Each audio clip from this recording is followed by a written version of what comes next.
يقول سمعت من أحد الإخوة بأن كلمة صدق الله العظيم بعد التلاوة بدعة، هل هذا صحيح؟ نعم، ختم تلاوة القرآن بقول صدق الله العظيم بدعة، وذلك لأنه لم يرد عن النبي صلى الله عليه وسلم ولا عن أصحابه أنهم كانوا يختمون قراءتهم بقول صدق الله العظيم.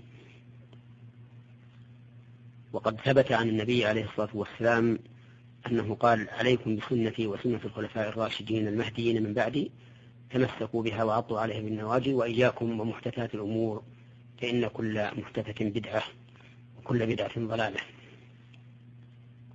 وعلى هذا فينبغي للقارئ إذا انتهى من قراءته أن ينهيها بآخر آية يتلوها بدون أن يضيف إليها شيئا.